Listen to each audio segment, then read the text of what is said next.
We're back on Sports 225, and if I had told you 10 years ago, well, not so much you, but if I had told me and Karl Benson, the commissioner of the Sun Belt Conference, that we'd be together sitting here in Baton Rouge and doing an interview, he'd have said, you're out of your mind, unless you just thought maybe you'd be on vacation checking out some crawfish or something. Maybe even less than 2 years ago, I might have had a hard time thinking that we'd be here today. But I've been in the state of Louisiana now for exactly 12 months and have adjusted as well as anyone probably can do with moving from Denver to New Orleans. Now, Karl's a West Coast Rocky Mountains guy. Isn't that the best way to describe It's probably a good way to describe it. So the Sun Belt Conference now is, and I'll grab the piece of paper later and we'll go over the list of teams, but it truly encompasses the Sun Belt.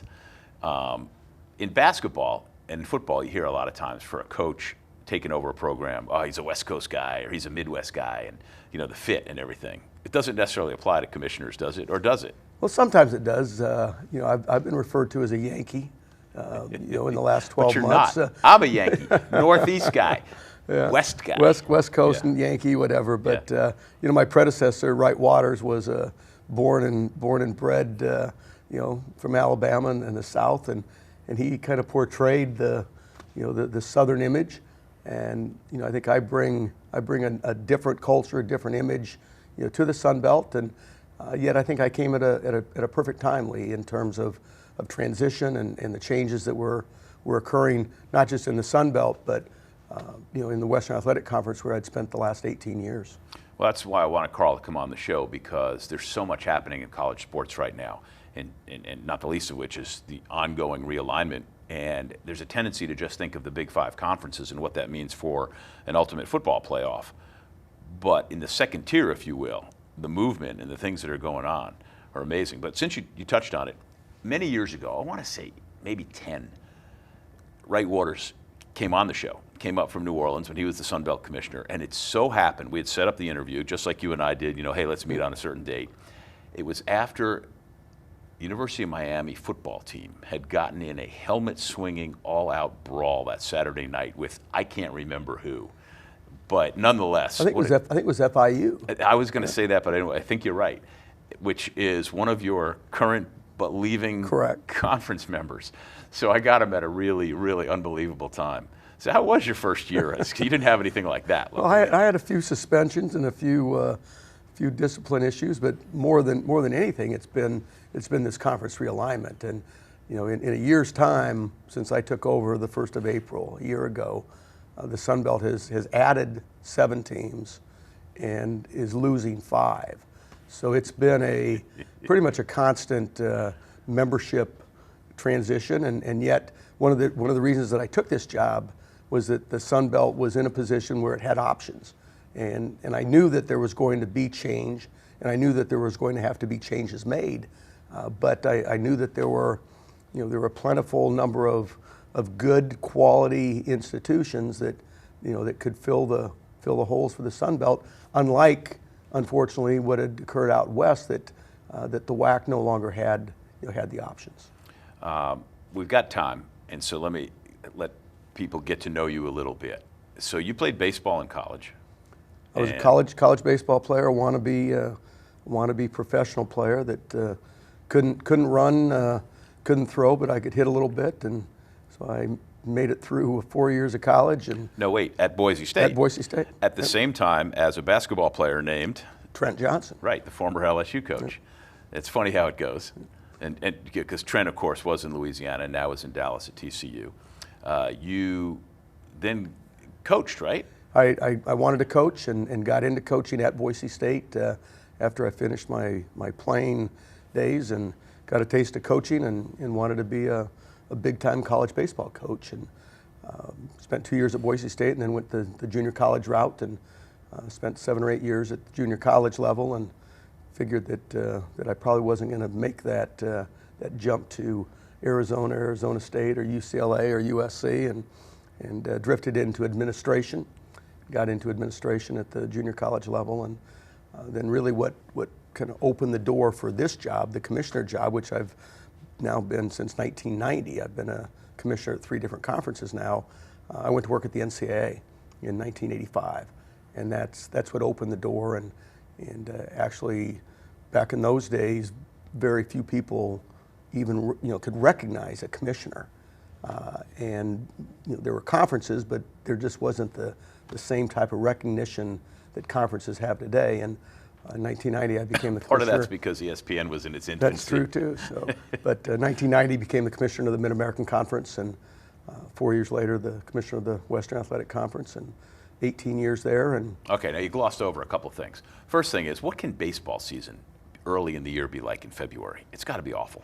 In fact, just thinking about it. Boise's in Idaho, by the way. But I actually coached in the Seattle area, and it may have been even colder there because of the rain and just the moisture and the humidity in Seattle. But just thinking about it, my feet get cold from those many days in mud and dugouts that that were pretty wet. Karl Benson is the commissioner of the Sun Belt Conference. He's been there for 1 year. His office is in New Orleans. At the NCAA, now am I right, you were in compliance?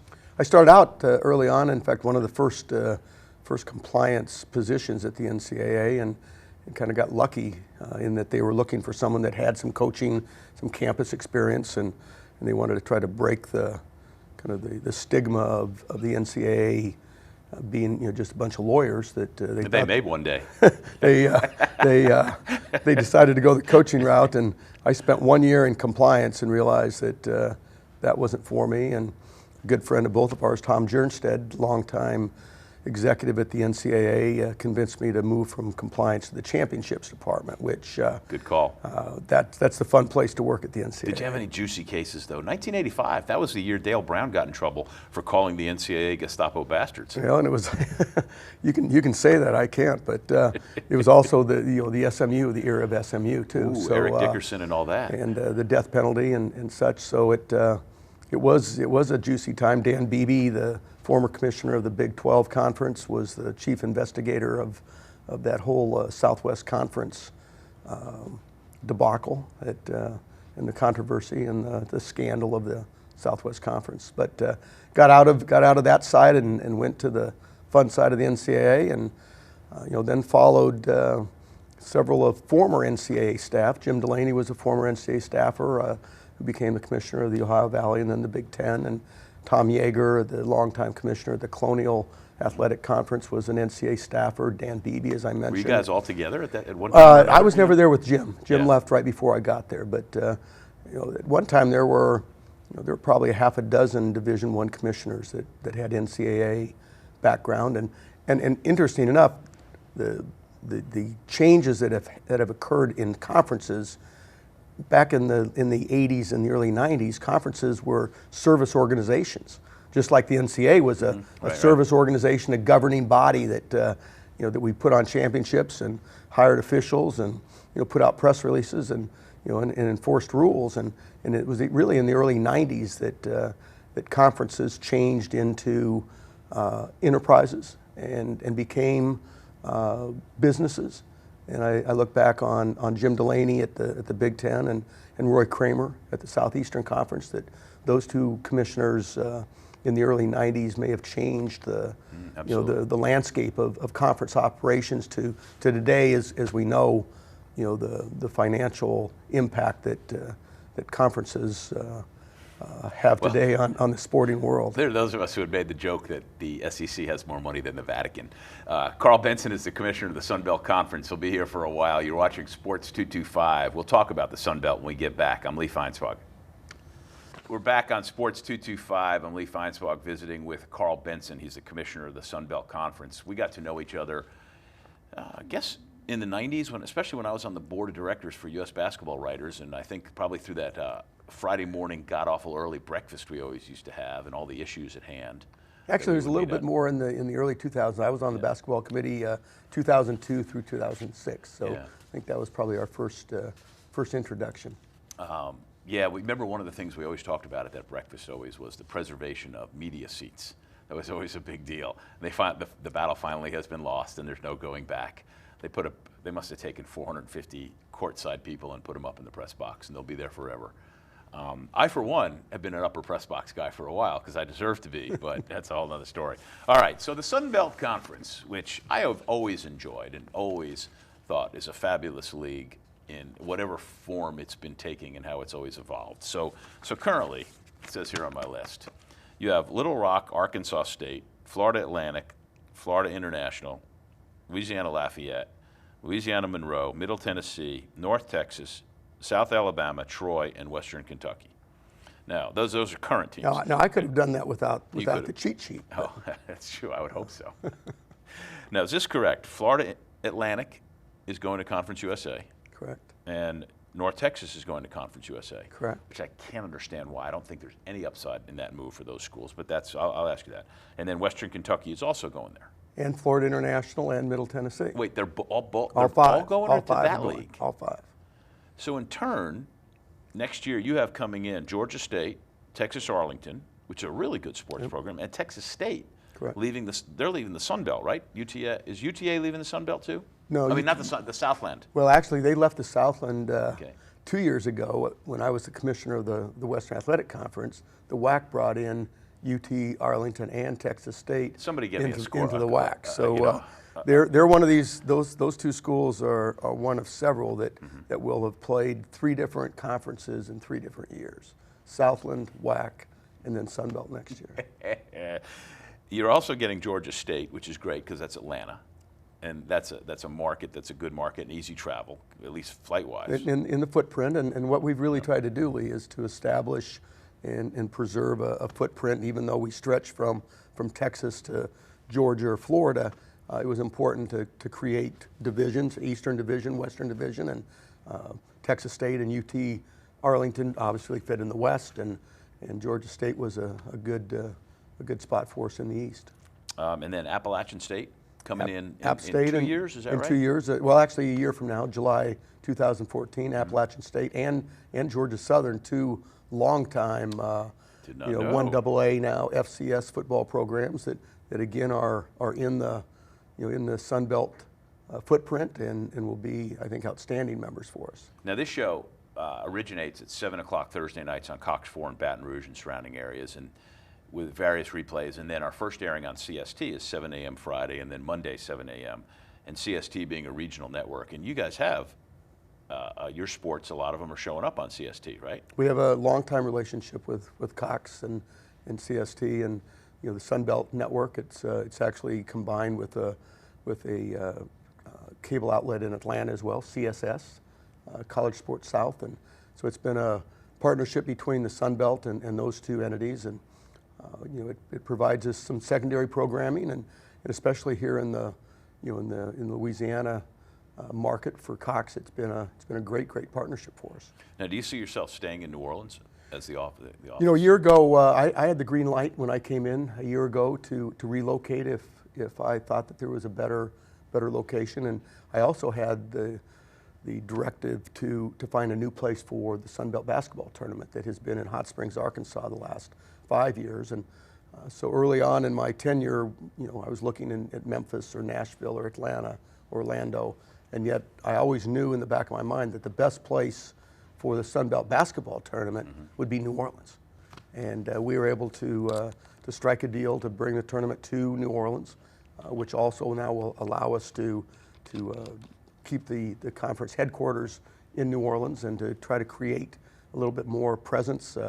We're affiliated with the New Orleans Bowl, and UL the last 2 years has definitely traveled and performed well in the Dome, representing the Sun Belt in 2 back-to-back New Orleans Bowl finishes, and great crowds, the Raging Cajuns. I'd heard about the Raging Cajuns, but until you really see them and meet them, I mean, it is an unbelievable fan base. Now, I will tell you, and I'm laughing at all of you Cajun fans because I know them well, and my wife is in fact a Cajun, but she went to Tulane.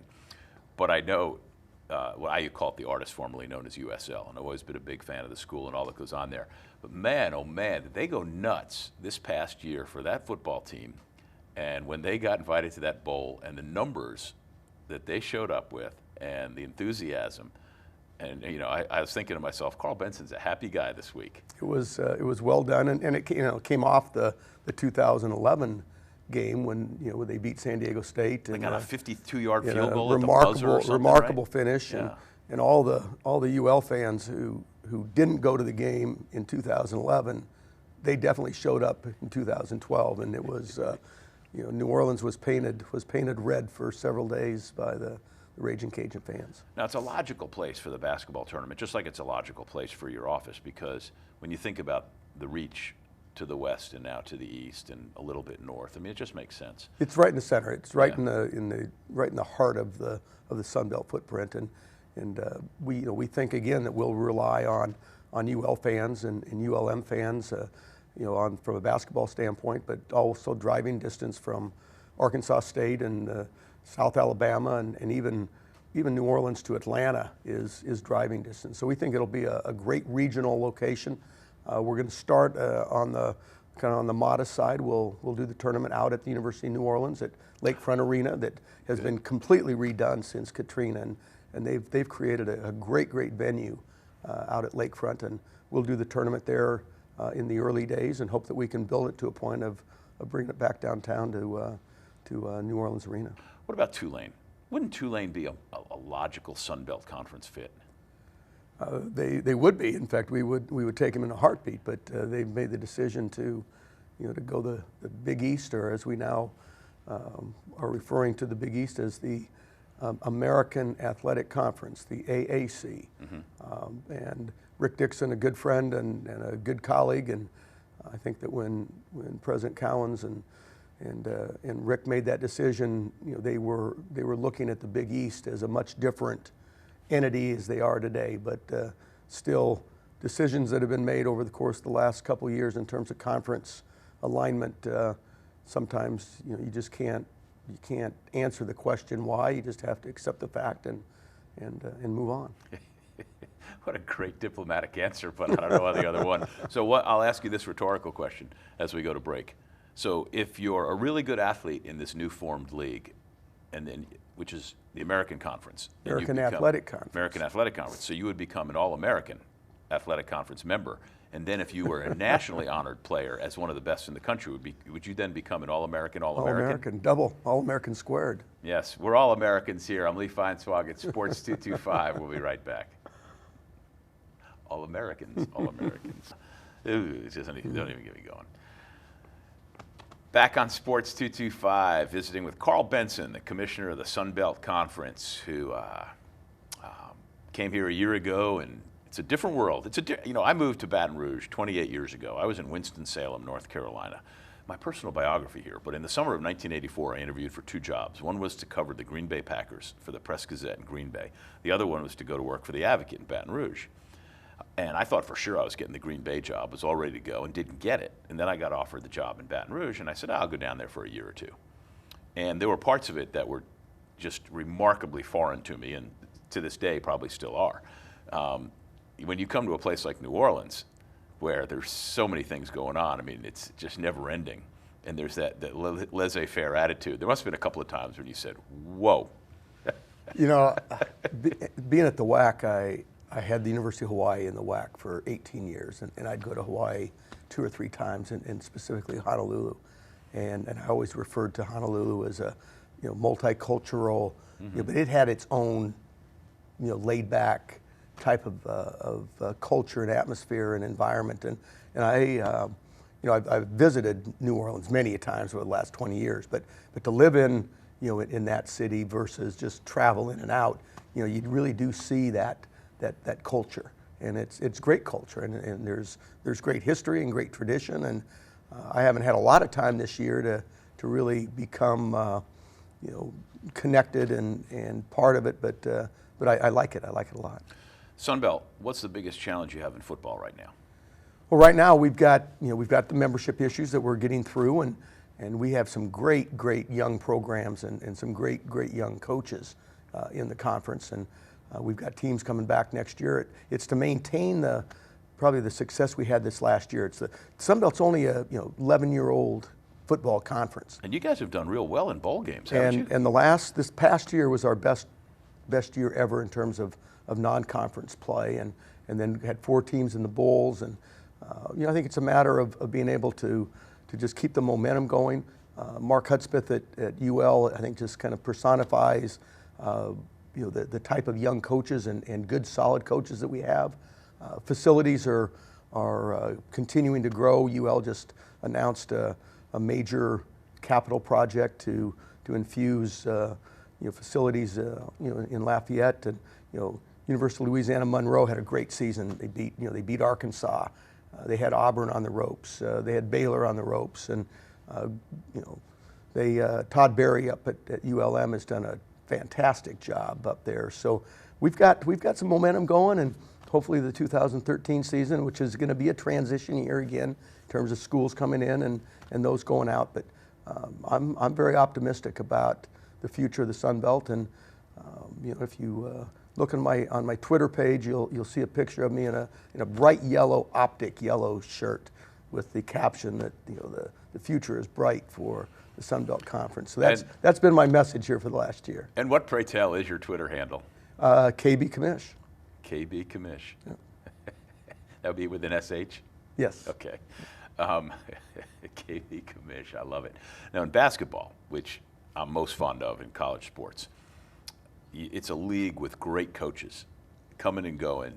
But of course, Johnny Jones, who's at LSU now, was at North Texas. North Texas leaving the league, but nonetheless, you got our man John Brady up at Arkansas State. One of my personal favorites, Kermit Davis Jr. at Middle Tennessee, among others. I mean, it's a basketball coach-heavy league. There's some guys, like Bob Marlin over at UL, and I mean, I could go on and on. Guys who are really, really good basketball coaches. And historically, the Sun Belt's been a basketball league before football came in, and we need to restore kind of the history and tradition of the Sun Belt. And on the basketball side, we need to get to a point where we have multiple teams in the NCAA tournament.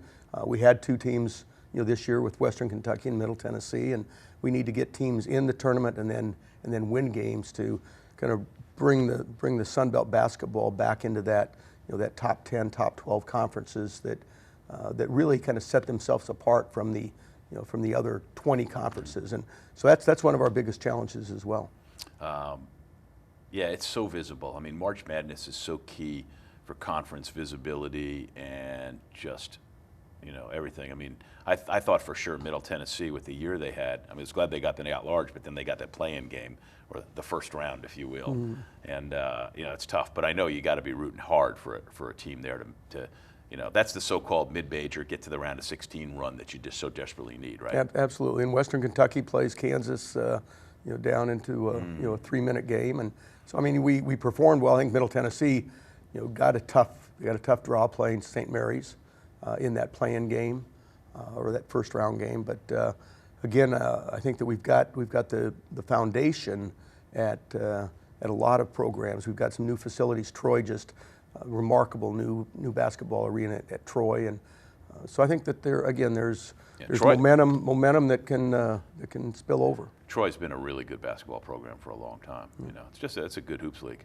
All right, before we go to this next break, your thoughts about the 68 teams, the 4 they have playoff, as a former NCAA committee guy? Well, I was opposed to going to the play-in game when we added actually when the Mountain West became a conference, and we went from 64 to 65 teams in the NCAA tournament, and now we're on the verge again. They're going to have to tweak something with the Big East splitting off into two conferences. There's now going to be 32 conferences, so there will be 32 automatics, and my guess is it will stay at that 68 level. But I'm a purist. If we could turn the clock back and go back to just the straight 64, I think it would enhance the tournament. I wouldn't complain. Karl Benson is with me. He's the commissioner of the Sun Belt Conference. I'm Lee Feinswag. You're watching Sports 225. Conference realignment. It's Sports 225. I'm Lee Feinswag. Sun Belt Commissioner Karl Benson with me. He has just completed 1 year on the job, and the Sun Belt Conference, like all of college sports, always in transition. And I have a couple of theories I want to bounce off. I want your opinion. Okay. The first one is, I used to think that there would be 4 16-team leagues, all right? And from those 4 leagues would become the playoffs, which would in essence be the quarterfinals. And I'm talking football. And then you'd have the 4 semifinalists of the victors, and that would be the football championship. But now it can't go that way. It's going to have to be at least 5 leagues in football, which SEC, ACC, Big Ten, Big 12, and the Pac-12. Okay, because I don't think any of those are going to go away now. So from those 5 conferences will be 5 football champions, and then 3 at large, whether that includes Notre Dame as an independent and whoever else might still be an independent, however else it goes. And that's your 8, and that would be the quarterfinals. You know, whether that's 5 years from now, 8 years from now, 10 years from now, that's just what I think. All right? Are you okay so far? Well, I think you jumped ahead of what will be in play a year from now. Sure. Which is the first playoff, the 4-team playoff Yeah. that at least begins a playoff structure that perhaps could then evolve into 8 or more. But I don't sense, Lee, that there's any appetite early on that 4 is going to automatically jump to 8. Right. Well, that's why I say, maybe it's 12 years from now. I don't know. I think at some point, though, it'll have to grow to that, because the way it seems to be going at that higher level, those 5 conferences are just going to get bigger and stronger and whatever. So my next question is, when or if that does happen, do you see the time where football breaks away at that level and becomes a separate entity, and then the NCAA has to decide, are we an organization that oversees the conferences that are not BCS conferences and Division II and Division III? And as a country, coming from the biggest Title IX proponent that there is, an Olympic sports guy, do we take football and finally acquiesce and go, okay, just go. Just go. It doesn't count against Title IX. Just go and be by yourself so that we can emphasize what we need to emphasize on the other sports. Is any of that possible? Well, I think it's all possible. Is it too far-fetched, I guess? No, I don't necessarily think it's too far-fetched. I don't know what drives it, and what triggers that type of radical change.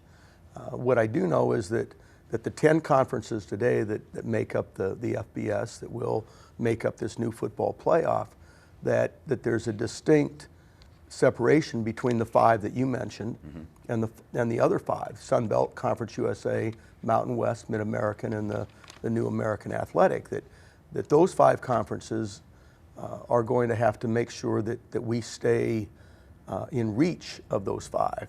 And from an economic standpoint, we can't. I mean, the economic gap is here. Fortunately, the competitive gap is still here. Right. And the reason the competitive gap is there is because of the 85 scholarships. And as long as there's 85 scholarship limit, UL and ULM are going to be able to put quality players, and that UL goes to Florida last November or October and comes up a smidgen short. So had them on the ropes. The competitive and ULM beats an Arkansas and should have beaten an Auburn. So as long as the competitive gap maintains itself, and as long as Middle Tennessee can beat Georgia Tech, that those types of contests, and that the game itself, the sport of football itself, is still competitive, and that those 5 just haven't run right past us. And basketball is the same way. As long as the number of scholarships are controlled and regulated, the competitive gap is going to allow a Butler or Gonzaga or a Troy State or Troy to make it to the Final Four. Well, every year now, we can't be surprised if somebody's there. Wichita State. Right, which you personally had to just be rooting for. You had to love that they were there. Sticking with my argument then, let's just say all these things fall into place. Where does the NCAA tournament sit with all this? Is there any chance it becomes a separate entity? And somehow it's going to be really hard for the NCAA to keep everything all tied together. That's just what I think, especially over the course of the last couple of months, where it just seems the NCAA has just been a public relations nightmare for itself. Well, the football piece is out of the jurisdiction of the NCAA, and so your Right. theory or your hypothetical that can football spin off into its own entity, perhaps that probably has, in my opinion, has more possibility than basketball spinning off. I think that the NCAA and the men's basketball tournament is the crown jewel, and it's what I think allows 345 Division I programs to coexist. In a governance body that budgets range from from $5 or $6 million at a just a University of New Orleans, as we mentioned early on, that's a Division I, right, that is playing against an LSU whose athletic department budget is well over $100 million. So that economic gap, it not only exists on the football side, it exists on the on the other sports as well. But the competitive level is still narrow. That's good. Well, I hadn't thought about it in those terms. I got one more to throw at you when we come back from this next break. The MPSF, and I know being a West Coast guy, you know what the MPSF is. I think the MPSF is the future, and you'll see why if you stick with us. I'm Lee Feinswager, Sports 225. We're back and coming down the home stretch of this Sports 225, where I've been fortunate enough to spend most of the last hour with Karl Benson, the commissioner of the Sun Belt Conference. We were just talking about 2 commissioners ago, Craig Thompson, who's now at the Mountain West. He's been there pretty long. I guess he's probably been there a good 15 years. Well, interesting enough, Craig and I were finalists for the Western Athletic Conference job in 1994. And you got it. Craig was the commissioner of the Sun Belt. I was the commissioner of the Mid-American Conference. I get that job. And 4 years later, the 16-team WAC splits and becomes the Mountain West. And Craig leaves the Sun Belt to become the first and only commissioner of the Mountain West Conference in 1999. And Wright Waters comes in to replace Craig Thompson. And, a year ago, the circle evolves, and I replace Wright. So. Okay, so before the break, I threw out there the MPSF. And of course, you know what that is. But I have asked big-time conference commissioners, not conference commissioners, athletic directors. Every conference commissioner, I hope, knows what the MPSF is. But for example, I asked LSU athletic director Joe Oliva last year, what do you think of the MPSF? He'd never heard of it. And I'll tell you that it's the Mountain Pacific Sports Federation. And what it is, and you correct me if I'm wrong, if I'm describing this right, it's a conference that exists out west to allow teams to compete for NCAA championships when they don't have that sport sponsored by their conference. For example, men's and women's water polo, men's volleyball, some tennis, some gymnastics, lacrosse, and lacrosse is the future. And I wonder if the time is going to come when we have the MPSFs all over the country, the Gulf South Sports Federation, the Northeast Atlantic Sports Federation, the Midwest, Upper Midwest Sports Federation, the Lower Midwest, the Great Plains, and as a place for Olympic sports to compete with each other geographically and regionally and not be spread out because of what's happening in football. Phew. That's what I was. No, I think it's a great concept, and actually you can go back in history. There was a conference in the Northeast called the ECAC, the East Coast ECAC. Athletic Association, and it was that same type of an organization that was home to various sports, and at one point in time there may have been well over 150 universities, Division I, II, and III, that were members of the old ECAC. And back to your question, my guess is that of the 31 Division I conference commissioners, I would say that there are many of my colleagues who have never heard of the MPSF. And I know of it from my writings over the last year and a half or so for covering water polo and volleyball. Men's volleyball. And men's volleyball, right. And for example, the MPSF Men's Volleyball Conference includes not only USC, UCLA, Stanford, but also non-Pac-12 Pepperdine, Cal Baptist, Long Beach State. Penn State. Well, Penn State plays in what's called the EIV, okay. Eastern Intercollegiate Volleyball Association. University of Hawaii, BYU are also exactly. in the MPSF. BYU's in the Mountain Pacific. Yeah. So it's just something else. But here's the other thing, and then I want your opinion about, which is they also field a conference for lacrosse out there. Lacrosse, I think, is the next frontier for much of the NCAA. It's played in pockets, Atlantic Seaboard, the Northeast, a few teams here and there sprinkled about. But I think it's just a matter of time before the SEC, the Sun Belt, the Southland school, and because it's just so weather conducive, body count conducive, whatever. Have you thought about it? Well, there's been some conversation about conferences creating affiliations, and whether it's under a a conference name or whether it's a new name. There's a swimming organization on the Eastern Seaboard that is home to both men's and women's swimming that the Sun Belt will be getting out of swimming, and we actually tried to get those schools to come under the conference umbrella, but they've been viable and a very legitimate swimming conference. So there are bits and pieces of those types of organizations around the country. So this is an MPSF theory then? It is, absolutely. Yeah. And I think that when you have a conference like this New America Athletic Conference that stretches from SMU and University of Houston to the University of Connecticut, there may be some reason to create some tighter, more regional sport affiliations in various sports. Right, especially for non-revenue Olympic sports like, say, women's tennis or men's golf, or and I think more schools are going to have to come up with soccer, for example, men's and women's soccer. It's the team sports it's the baseballs and the softballs. It's not so much the tennises and the golfs or the track and fields, and that there's very little regular season competition in those sports. Conferences will conclude their year with a championship, but everybody qualifies for the championship, and the regular season is done pretty much regionally, and so there isn't that type of travel demands, on some of these spread out conferences in those spring sports. Right. But the soccers and the volleyballs and the baseballs and the softballs and the lacrosse, and one would be some of the swimming, the water polos, where they're actually playing competition. Yeah, and I'm not a lacrosse guy, but I just see it as, give a kid a helmet and a stick and, go out there and go. And the women don't even wear helmets. Karl Benson is the commissioner of the Sun Belt Conference here with me on Sports 225.